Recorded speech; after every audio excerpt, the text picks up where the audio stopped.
If you want to get bigger and gain muscle, you need to work out. But can you work out so much that you're not able to gain muscle, or that you even lose muscle? Some people say this doesn't exist, but does it?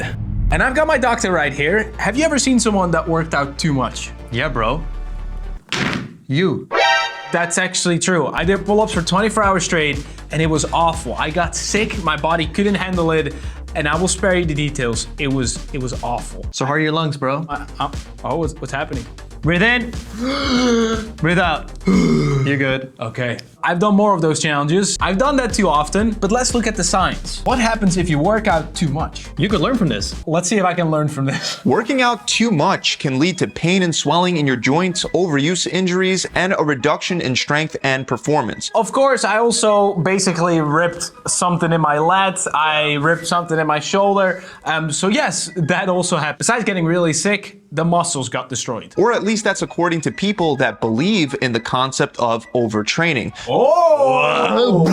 Not everyone believes in overtraining. For example, a very popular bodybuilder, C.T. Fletcher, has consistently claimed that overtraining is a myth, claiming there's no such thing as overtraining and instead there's only undereating. Oh, yeah, this guy is, his workouts are crazy. I used to follow him. He was super inspirational. But no overtraining? It's like, bodybuilder claims overtraining doesn't exist, but perhaps forgets that not everyone takes I didn't want to mention it, but obviously taking helps you recover faster. Your body can handle so much more stress. I want to hear arguments. How can you not believe in overtraining? We take our own opinions out of it and look at the research. It clearly shows that overtraining does in fact exist. Some of the studies show that overtraining affects anywhere from 7% to 20% of athletes per season. Meanwhile, other data indicates that it impacts up to 31% of college athletes per year. That's a lot. What is impact? If you go hard in training and a workout, and you need more recovery, but they obviously continued working out, or there's a game, or they need to perform,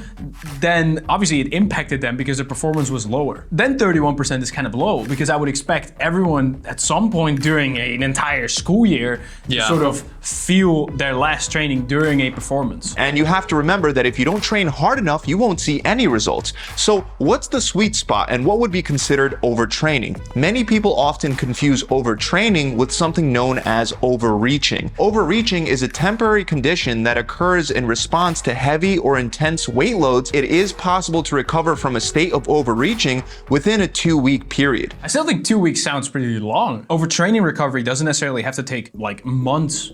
Right. It really depends. There are some types of overtraining where you literally have to recover for over a year. The term burnout and overtraining is sometimes the same. In general, you go from overreaching to overtraining when you push your body to such an extent that it's hard for you to recover even after weeks or months. It's common for athletes that are in an overtrained state to take months or even possibly years to completely recover. It's because it disrupts homeostasis to such a significant extent that your body can't effectively handle it. Homeostasis is a state of balance within the body. And this is what your body is trying to achieve all the time. Homeostasis is really good at that, trying to maintain in the way it is. That's also why some people struggle to lose weight or actually gain weight. Why does it take a year to recover? The central nervous system is kind of complex. Yeah. And it plays a big role in this. When homeostasis is disrupted chronically, which is the case with overtraining, your body won't have the time and the ability to get back to a state of equilibrium. This can lead to a wide range of symptoms. It suppresses your immune system, making you more likely to catch a cold, get an infection, or get sick. You can also be affected mentally. Mental health issues like depression, anxiety. This kind of sounds super similar to a burnout. Right. And that takes a long time to recover as well, because it's also a mental thing. These are things that some people struggle with for years. So I now see how this can take longer. Right? And I think something very important for people to remember is when you take an athlete that only does training, and then you take another athlete that does the same amount of training but has a busy job, that athlete is actually doing a lot more in his life and is more prone to overtraining. Yes. Another obvious issue you'll run into as a result of overtraining is decreased performance. Another thing that can happen to your body is weight loss. This usually happens because overtraining can reduce appetite. You can also develop sleep problems. On top of that, most people are already pretty familiar with the side effect of having a higher risk of injury from overtraining. Pretty sure many people watching this video now are going like, Bro, am I overtraining? And that is something that I wanted to talk about. I think it's important that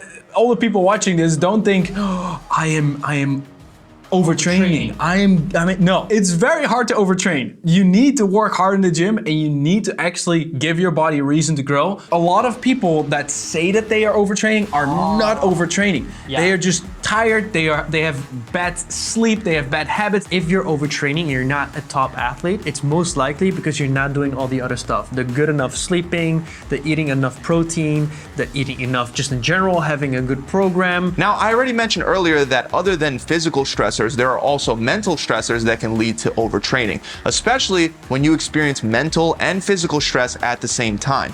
That's because for your body, it doesn't matter where the stress comes from. And we're kind of now talking about a burnout. Yeah, so I think the term overtraining itself can be a little bit misleading. I think it should be called something like overstressed. What can you do to assess whether you're overtraining or not? First, remember that it's fine to push yourself out of your comfort zone and even overreach, because as long as you give your body the time and the resources it needs to recover, pushing yourself is what will help your body adapt to the higher level of physical stress. All these things you hear create these mental blockages of, should I now just stop pushing myself? Definitely don't underestimate them. If you're worried, make sure doctor checks it. Don't let yourself go through some extra stress, as we're talking about right now, about something that's not there. So to find out if you're overtraining, start by asking this question.